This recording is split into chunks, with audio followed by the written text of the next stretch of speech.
Right, I can start us off. Hi, everyone. Welcome to our MTBC presentation on Horton Plaza Reimagined, Carbon Neutral Design. My name is Kanika Sharma. I'm an associate with Integral Group and the sustainability lead for our Southern California offices.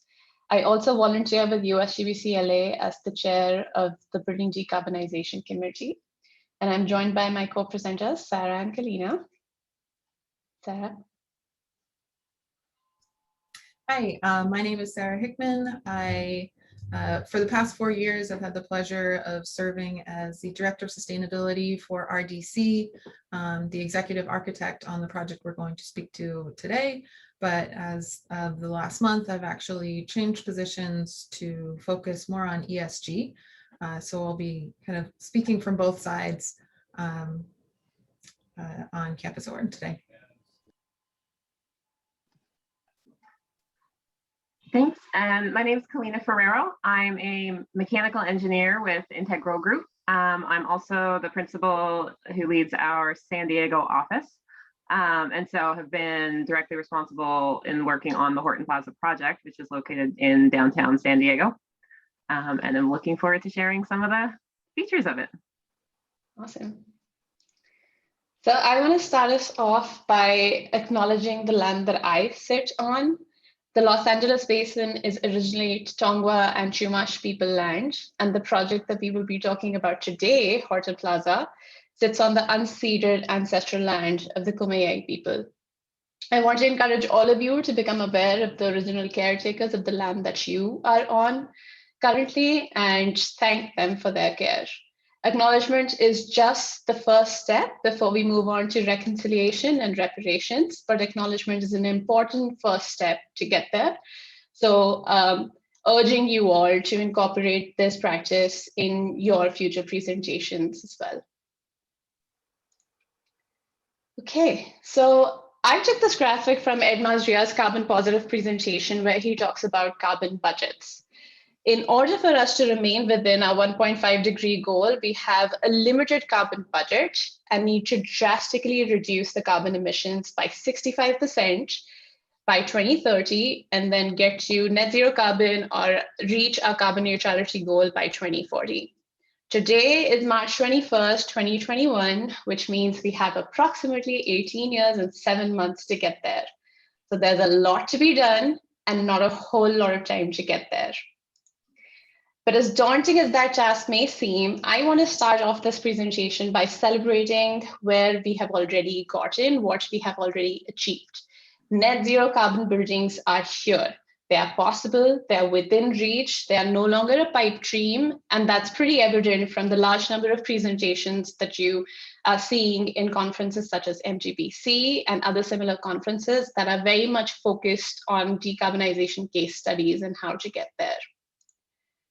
And so as we all work towards exploring these design opportunities that go beyond that business as usual green project or a code baseline to get to that ultimate goal of a net zero carbon project, with our limited time and resources, we should be looking at the most effective leverage points in the system that we are hoping to transform. More often than not, building professionals end up focusing on the tools, their technologies, and the processes to present our case for a sustainable future to our clients before really challenging them or engaging with them in conversations around the fundamental set of assumptions and goals that they are operating under. But as is shown in this graphic here that I took from Barbara Bachelom and Bill Reed, as they put it, the tools and technologies can be easily undermined or misdirected and can be a total failure if we don't first shift our mindset to, yes, there is a need, we can set that goal, it's possible, business as usual approach doesn't work, and then get to, okay, so now we have the goal, now we just have to figure out how to do it. And these diverse youth activists that you see up on the screen understand this power of adopting a change in mindset. These are your future clients. They are the leaders that are marching on the streets, shaking things up, challenging the status quo, fighting for their future and ours. And it's working. This is a snapshot of some of the climate policies that have been introduced and adopted in the last decade and a half. But if you zoom in on just the last 5 years, we can already see that there is a significant uptick in the federal, state, local policies to advance the goal of decarbonization, social equity, equal access to resources, expansion of renewable energy, and resiliency. And now all eyes are on COP26 as we move towards furthering that goal and enrolling more cities in that goal towards decarbonizing our future, our communities, our built environment. And in the state of California, which we call home, 44 cities have already adopted these REACH codes that promote electrification and discourage or ban the use of fracked gas. The total percentage of population that has clean access to clean energy is steadily on the rise. And in addition to the regulatory policies, what's also driving this movement are these big corporates committing to focusing their efforts on decarbonization. And the number one reason why they are also pivoting is because they understand that those young activists and the young people that are marching on the streets are going to be their future employees. They are going to be the future leaders in their firm, and they are demanding, advocating, and actively working on making this change happen. I don't know if you've seen this video, but the video of President Biden flooring Ford's new all-electric F-150 has been making airwaves. And at least in my mind, its significance cannot be overstated. An American president supporting an American company, which, by the way, is known for its gas-guzzling vehicles, has just released its all-electric pickup truck and has shown that they are willing to do that by 2035. So this is literally like what, in my mind, what change looks like and how fast we are moving towards there. But coming back to the commitments, it's not just the tech companies anymore. It's the companies that you and I work for in the AEC community that are willing to walk the talk. My own company, Integral Group, was one of the 3 founding signatories to join the World Green Building Council's net zero carbon commitment. And there are so many others that have followed suit. I just have a few of these up here, but if you go through that list on their website, there are so many other design and engineering companies on it that it's really inspiring and encouraging to see all of them walking the talk. And if you don't see your company on that list, I urge you and implore you to advocate for that within your firm so that they also commit to a carbon neutrality goal. So the future is all electric, the future is carbon free.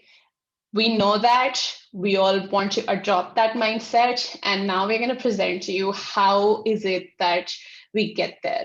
So I want to hand it over to Sara now, who's been involved with the project since its inception and will walk us through the drivers of change, the processes that were employed along the way, and then Calina will close by highlighting the tools and the technologies that made this carbon neutral project possible.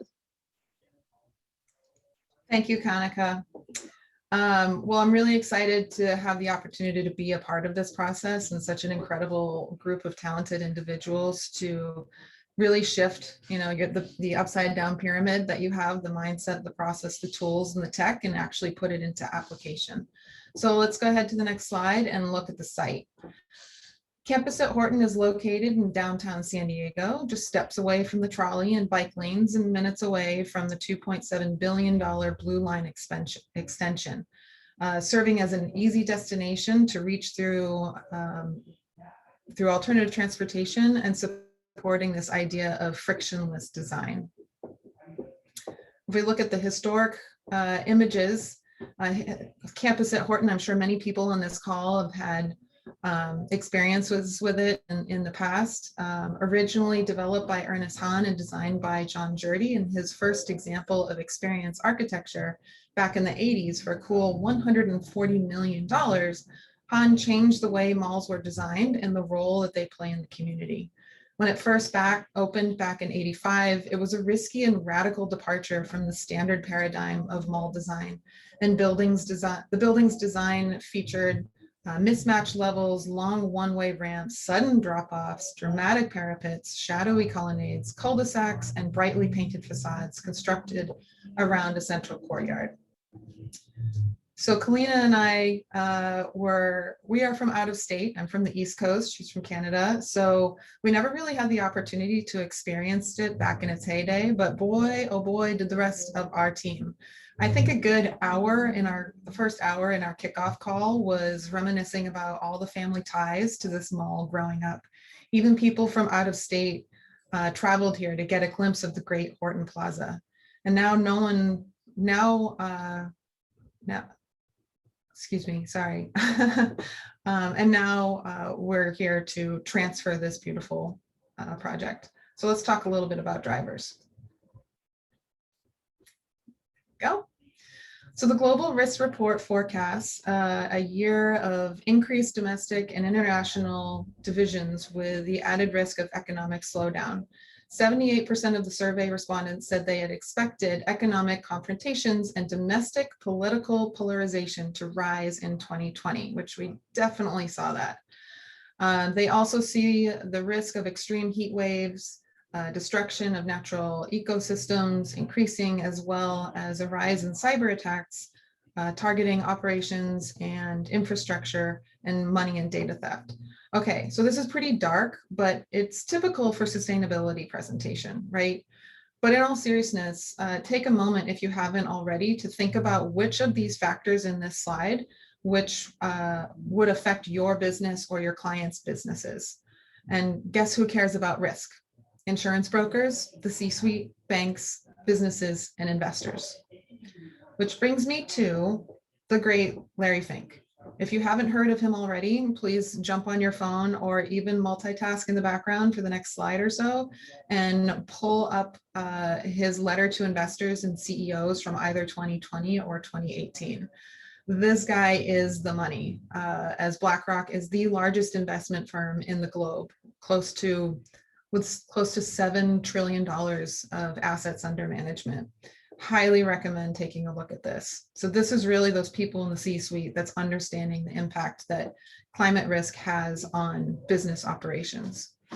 Go to the next slide to see an example of a CSR report from a bank. These next two slides are from JP Morgan Chase, which is hilarious that I actually read corporate sustainability reports, especially banking corporate sustainability reports, for fun, I guess. I started reading these about 10 years ago, and you guessed it, there was a lot of greenwashing. But in today's timeframes, everything has just completely shifted. And in the past 2 years, we're really starting to see these banks actually put their money where their mouth is. So when we think about it, we're actually going from decarbonizing buildings to decarbonizing entire communities and cities and counties and states and businesses. And even now, what drives it all? Funds. So let's take a look at the next slide. I know this is a little difficult to read, but I do encourage you, if you can take a look at some of these. The point is really that these banks are, sorry, I'll go on the last one, Kanika. The point is that these banks, like I said, are putting their money where their mouth is, and they're actually dedicating teams to evaluating where they place their investments to make sure that their investments are risk averse, which they've always been doing, but now they're really paying attention to climate risk. Now we can go to the next slide. So this is really taking us upstream, way upstream. We have ourselves, we have our clients, we have the banks, and then we have the banks' investor advisors. Their client upstream is the bank, and they answer all the way up to that highest level.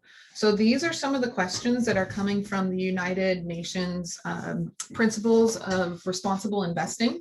And these are literally some of the questions that we are getting from our clients, especially where I'm now more on the ESG side of things. Our clients are asking, how do I answer this? How do I address this?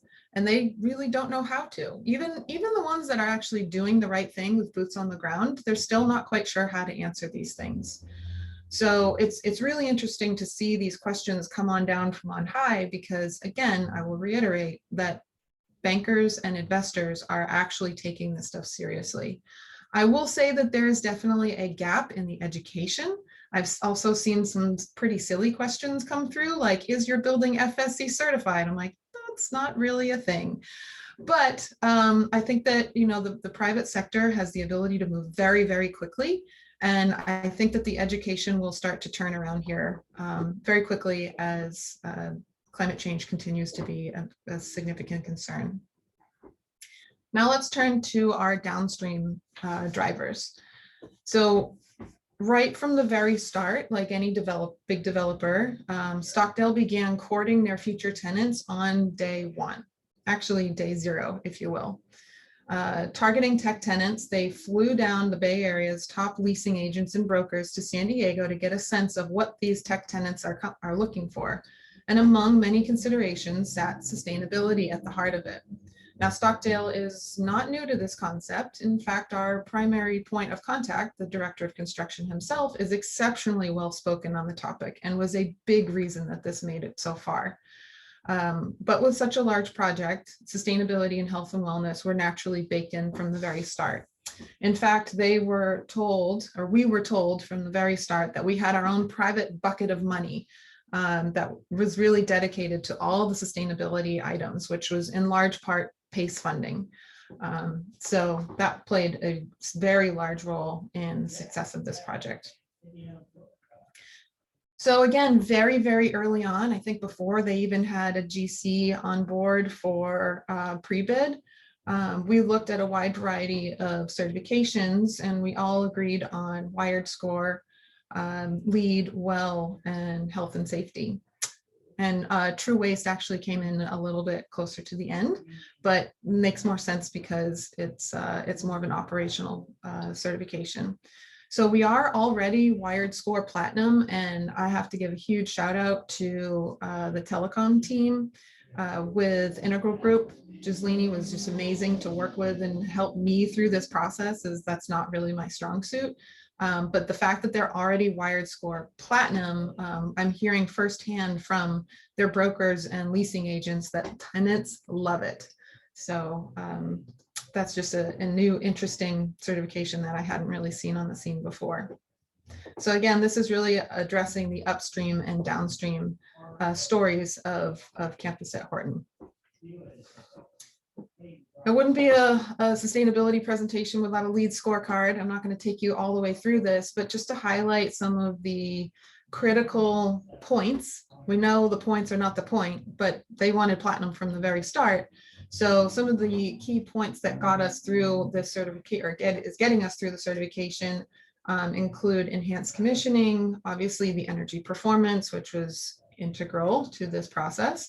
The renewable energy, we conducted, Atelier 10 conducted a life cycle impact assessment, and my personal favorite, the Blackwater, which really only gave us 1 point above and beyond what the fixtures would get, but that is the most valuable point that I think that we have in this entire scorecard. And Calina will speak to that a little bit later. All right, so let's jump to design. We'll go to the design team. So again, at the top, we have Stockdale Capital Partners. Rios was the design architect and landscape architect on the project. Our company, RDC, or my previous company, was the executive architect, and I oversee the certifications. Integral was on MEP and T plus PV, and like I said, was just amazing with Wired Score. Atelier 10 came in through Rios early on in the process and helped us with the environmental analysis, the energy model, LCA and LCCA.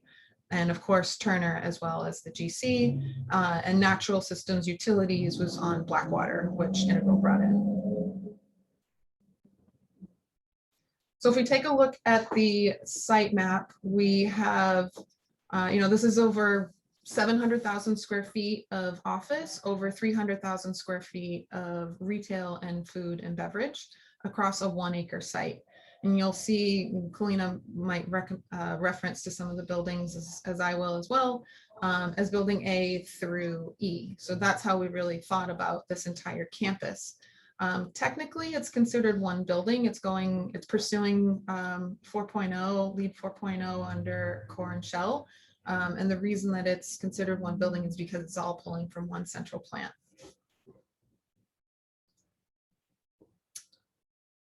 So like I said, we had an all-star team. As I said, Rios has a strong relationship with Atelier 10, and I absolutely loved working with them, as they have an all-star team as well.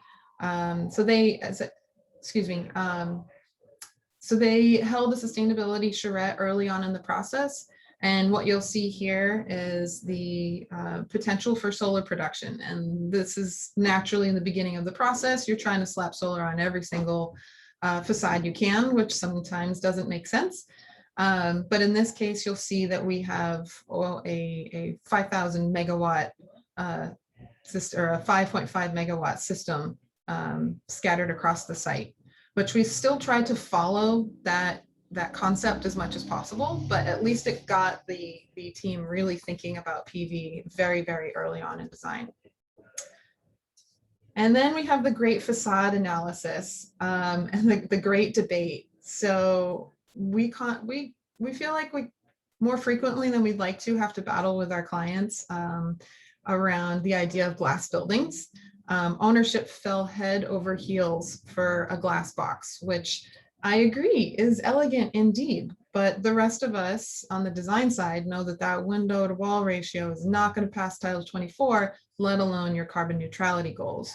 So we teared at their hearts for weeks, and thankfully Atelier 10 and Integral Group worked very closely together to develop a preliminary model and this facade analysis to clearly communicate the benefits of primarily the energy performance, the thermal comfort and glare, to literally quantify the win-win-win scenario of a reduced window to wall ratio. And I'm sure they also like the price point as well. So here we see the before and after, and again, both beautiful buildings, but can't have that kind of window to wall ratio. So we ended up going with a stow wall panel system. This is building B, what used to be a Nordstrom building on the ground floor. And here we are peeking in from the opposite direction. So we're facing southwest now, up and over the park and the park buildings, which will be heavily publicly activated through their director of culture. Yes, Stockdale has a director of culture. What a fun job. So here we're peering through the canyon and the campus. Again, notice the squiggly project perimeter lines that we have here. We're kind of sandwiched in 3 parking garages, 2 hotels, and a little bit of retail. So that's the perimeter of our project. And again, looking northwest into the canyon, we're getting very excited to get up on that roof for a few libations. Please don't judge the rendering team, as we really don't think they understood how PV panels worked. But the point is that we have PV in that rendering, and we're heading in the right direction. So now we're looking directly north, virtually all office on this side. And when we hit COVID, Stockdale took notice immediately, like so many others, some more than others. And we were about, Calina, I think we were like 80 to 90% through CDs when, within a few weeks, Calina and I were developing a list of antivirus design strategies, which led to a UVGI and a TCAC system, which Calina will speak to a little bit later. Touchless common areas, destination dispatch in the elevators, and adding more flexible outdoor space to building A on the right, and pushing the rooftop design all the way through. So we found the combination of the TCAC UVGI systems and the MERV 13 would be an excellent solution for air quality. And here we are in the next rendering, entering the canyon from the south on First Street, which will include retail and F&B on the ground floor. We'll go through a couple of these fairly quickly. Thank you, Kanika. And again, deeper into the plaza, and you can see the landscape team, Rios, was highly encouraged to push the biophilic design quality throughout all the public spaces, cooling the area down on a hot summer day. The landscape team had a really big role to play here, and I feel like that was one of the key drivers of the design and concept of campus at Horton. So remember those historical photos earlier on? Well, this is the triangle, very clever. that was intentionally brought back to life in an effort to pay homage to the historical elements that Han and Jurdy so whimsically designed and developed. And another image there. And we can go to the next one. Thank you, Kanika. Just making our way through. Actually, if you can go to the no, sorry, Kanika, you can keep going. This one, yes. Yeah, so here you'll notice that I'm highlighting 2 walls here. So these 2 walls are existing. And if we kind of speak a little bit more to the embodied carbon story of the design, you know, keeping 2 giant concrete walls is a pretty big deal in salvaging embodied carbon and curbing that carbon profile. So here we have the results of our LCA developed by A10. On the left, we see what the embodied carbon emitted would have been had Stockdale opted to flatten the site and build a brand new building compared to the CLF baseline, and then into our actual building performance coming in at about 50% reduction compared to the CLF benchmark. But in all seriousness, this was a really big deal, and we're thrilled to have Stockdale engaged in such a forward-thinking concept. I think when we first brought this idea up to them, they're like, why are we even questioning this? Yes, do it. Give me the change order. So not something you hear every day. And with that, I'm really excited to hand it off to Calina in engineering. Sure. Thanks, Sara and Kanika. And so I think both Sara and Kanika set it up really well in that while I'm going to talk to you about some of the technical solutions that we brought to the table and have implemented in our design, it really took that initial shift in mindset to make sure that the sustainability and decarbonization goals for this project were maintained throughout the entire process and have remained an integral part of the project as we're in the construction now and implementing it. And so when we think about decarbonization and the strategy to get there, it really is a multi-stage process. And so first and foremost is still maintaining high performance as a first priority. So really focusing on building performance, high efficiency systems, and really thinking about how we make that building perform as well as it can for itself before we throw a bunch of tech at it. The next step, once we do sort of dial in that performance, is looking at an electrification strategy. So moving away from combustion for heat sources. And I'll talk about some of the systems that we use to do that. And then only after we've accomplished sort of those first 2 stages is looking at the on-site renewables. And as Sara had mentioned, I think the whole team was all in on PV from day one. And I want to talk in a fair bit of detail about the analysis that we did to really bring that to bear on this project. So we start with the first one, really looking at building performance and how we make that a success here. It really starts with the mindset of designing for place, right? So the same project is not going to be a one-size-fits-all solution. And so here in San Diego, we have a very mild climate that we can take advantage of. So we don't have extreme cooling, we don't have extreme heating. And so really designing a system that's appropriate for that and not trying to throw a bunch of brute force at it. Now, despite that picture on the left, we also have a very arid climate. So it is pretty water scarce here in San Diego. We get less than 10 inches of rain per year. And in thinking about that water gets pumped in from either the Bay Area or the Colorado River predominantly. And so it's very energy intensive. So from a carbon standpoint and an energy standpoint, really focusing on our water strategy was also important. And then lastly, we have a lot of sun. And so capitalizing on that resource and really emphasizing the PV and bringing that into play on our project was really important from day one. Next slide. So thinking about how we design a system for our climate, this was really important in that conversation about envelope that Sara was talking about. Not just for the aesthetics, but also for the performance and for the comfort. So when we designed this system, what we didn't want to do was throw a system at it that was going to take a brute force approach that had a lot of cooling and then reheating. In the San Diego climate, we have the ability that if we design the envelope well enough, we can essentially do a morning warm up to bring the interior space temperature up to a comfortable comfortable position, and then not have to do sort of mixed mode heating and cooling at the same time. And so we broke apart our building zoning to be able to essentially do just that. We've developed our sequences so that the buildings do start, they'll warm up, they'll come up to temperature. And then we've zoned the system, we call it thermodynamic zoning, so that we're not mixing heating and cooling. In doing that, we eliminate the need for reheat piping. So it was actually a cost savings to the project to eliminate a lot of hydronic distribution that would otherwise have to go down and distribute down to the tenant floors. Next slide, please. So in that system, and we'll look at that in a bit more detail, that was sort of step one, was from a performance standpoint, let's not be heating and cooling at the same time.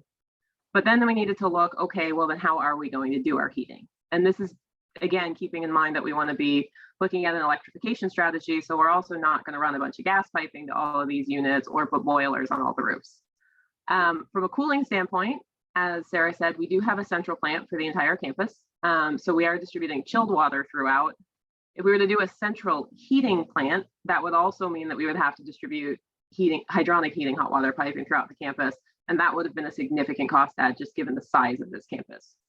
So instead, we took a step back and again, designed for the climate that we have, which is relatively mild and has a pretty predictable cooling period in the middle of the day, a pretty, a shoulder season in the morning or shoulder time in the mornings and the evenings.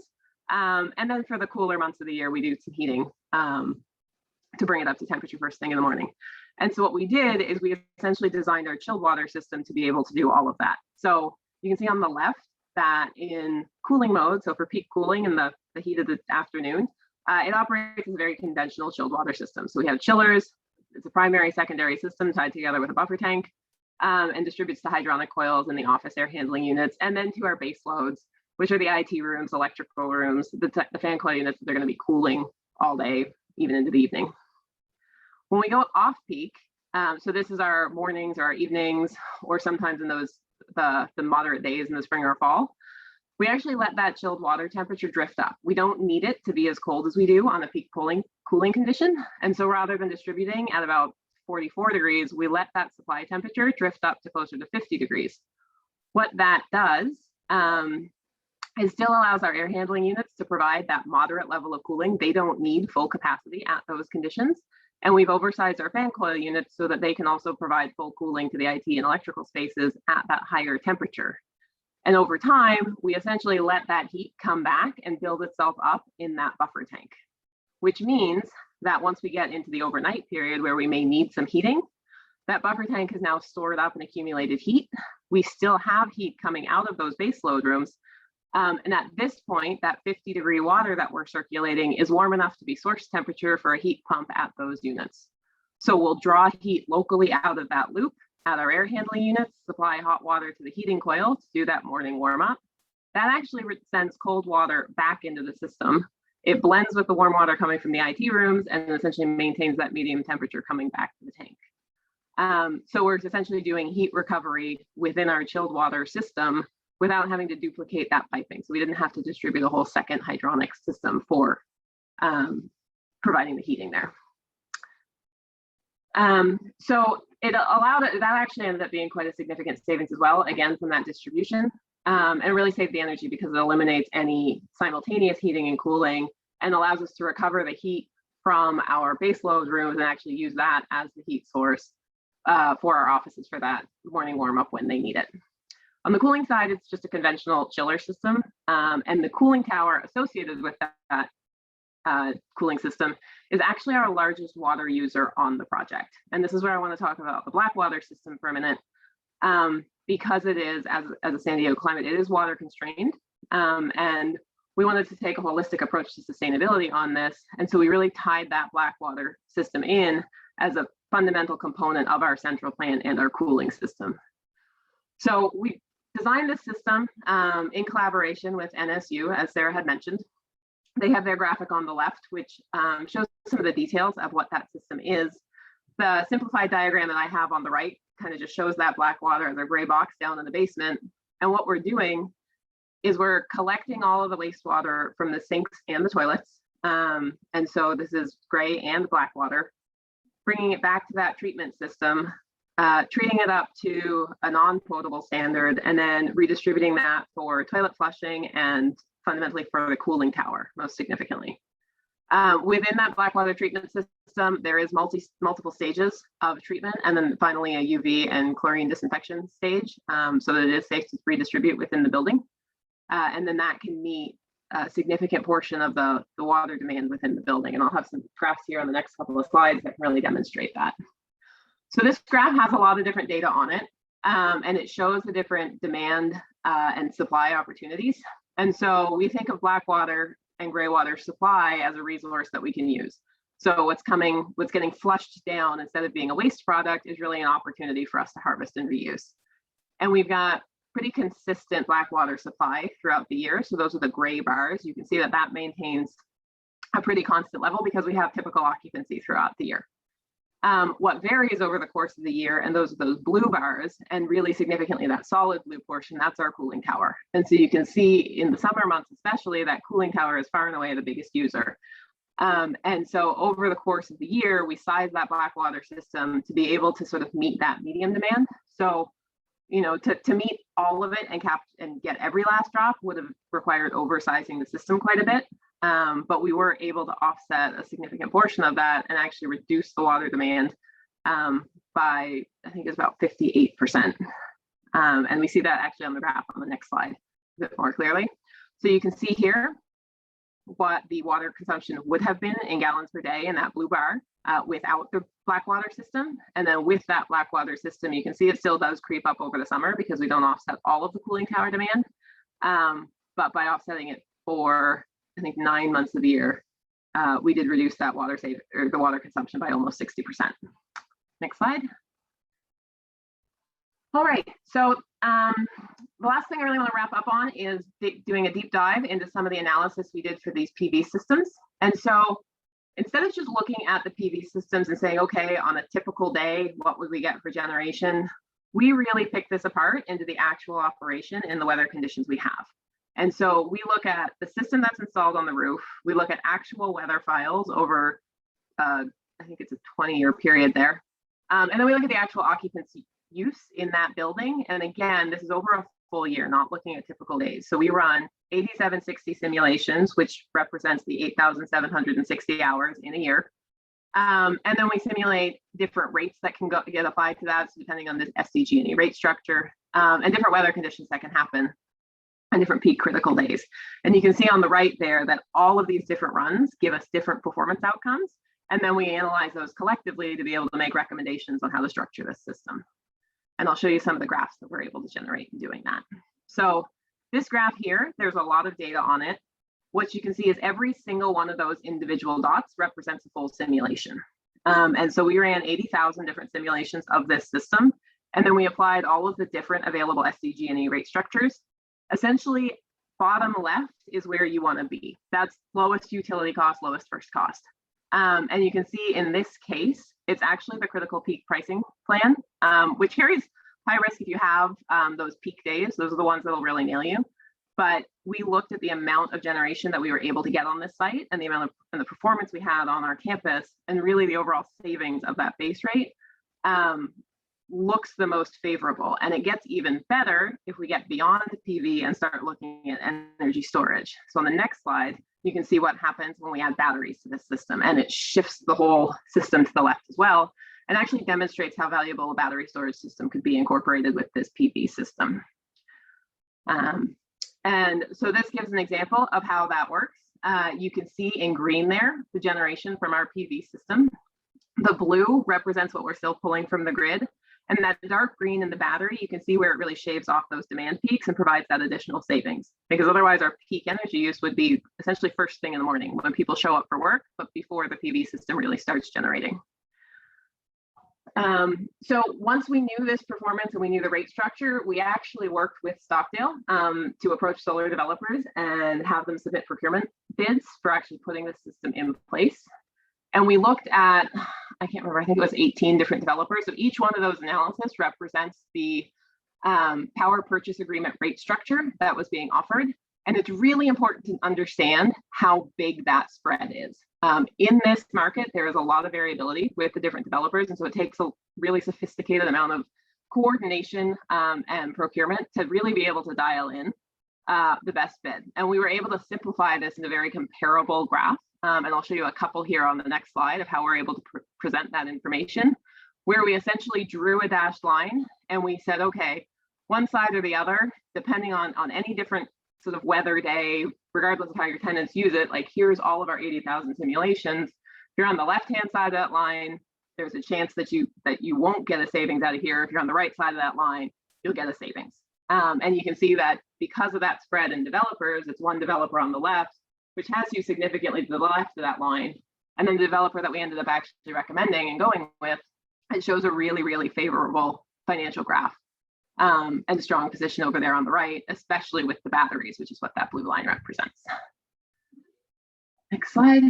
So summing up that the analysis that we did on those PVs, like I said, it was a total of over 80,000 simulations. Going with the power purchase agreement approach instead of purchasing the panels upfront was a $6 million upfront capital cost savings, and implementing the PV system and the planned battery storage nets 50 to 60% utility cost savings to the project. So lastly, I do, just because we are still in COVID times and I think it's very relevant, I do want to kind of reiterate what Sara had said previously, that we had all of these great systems figured out and in place and thought we were well on our way. And then April of 2020 came and threw a loop at us. So we literally went back to the drawing board. Those are some sketches that I generated when we wanted to look at some different system types, if we wanted to completely revamp our air handling units for this project. And then ultimately what we decided was sort of a in-between measure. So we didn't completely change the systems overall, but we did make improvements to the system directly in response to COVID to improve the air quality and infection control in these systems. So we increased the filtration rates from MERV 13 to MERV 14. We did add UV lights in those air handling units, as Sara had mentioned. We also increased the tenant exhaust provisions to give them spare capacity if they wanted to directly exhaust their lobbies and conference rooms. And then we did an analysis for Stockdale to let them know how much of the year, if they wanted to manually override those units and put them into 100% outside air mode, they don't have cooling capacity or heating capacity to maintain conditions for the full year. But again, given our mild climate, we were able to give them an indication of about the portion of the time they'd be able to maintain it comfortable if they wanted to override their systems, if they were really concerned. And we also identified some options that the tenants could add as part of their fit out for further treatment. And then these are the building strategies that Sara had mentioned earlier with the touchless common areas and some of the elevators and antimicrobial materials that we implemented, again, directly in response to COVID. So with that, I think we can wrap it up, and we still have a bit of time here for questions.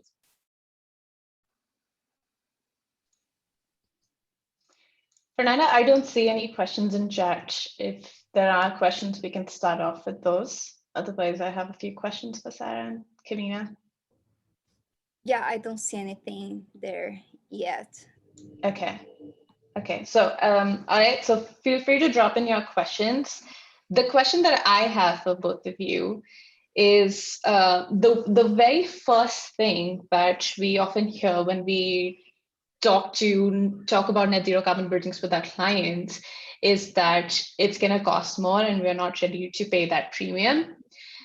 Throughout your presentation, you outlined some of those strategies that actually helped cut costs by going towards an all-electric approach and making sure that these things are incorporated from the very beginning. But if you were to list your top 3 strategies that you think may have the maximum impact with the lowest premium, or like in fact saving money, what would those 3 strategies be? 3 or 4, up to you two. Well, I'll start if you want, because I feel like you're going to end with the mechanical side. Yeah, definitely. Like I was saying, that window to wall ratio, just thinking about the building facade. I mean, otherwise you're just battling yourself, right? So getting that window to wall ratio down, obviously saved a lot on the energy performance side.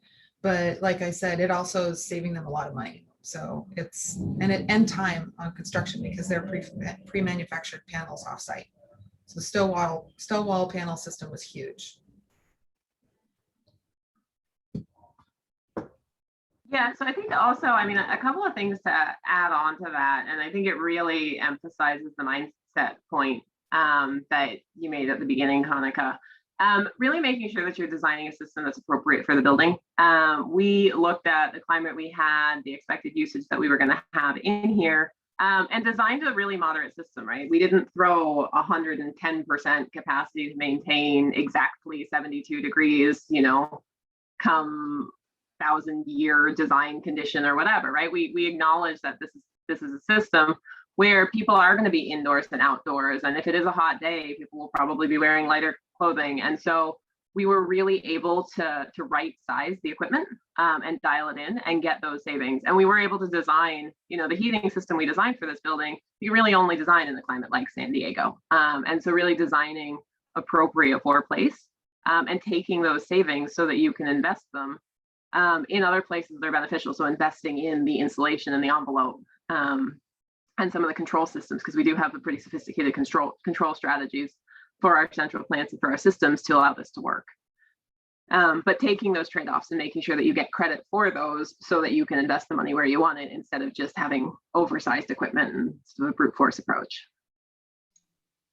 Awesome, thank you.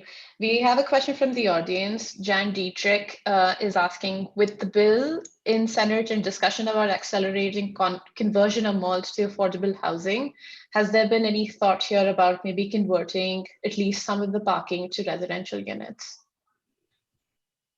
Oh, that is a very good question. I have not heard anything from our clients on that. It was funny, I actually just spoke with one of the asset managers / brokers the other day, and he did not bring that up. So I'm gonna have to get back and chat with them. I think with legislation though, you know, we want to be careful about not counting our eggs before they hatch. We see this all the time. I'm not going to say that I am in favor of one or the other, but it just has to make sense for the community because you're also battling heavily parking impacted areas, and it's the tipping point has yet to be defined. I think I'm pushing that positively over the ledge to a more mobile community, which San Diego very much is, but it has to be right for everyone. And just because we think it's right for maybe like someone like myself who never really drives, doesn't mean that it's right for the community in the surrounding area that may need to have that parking.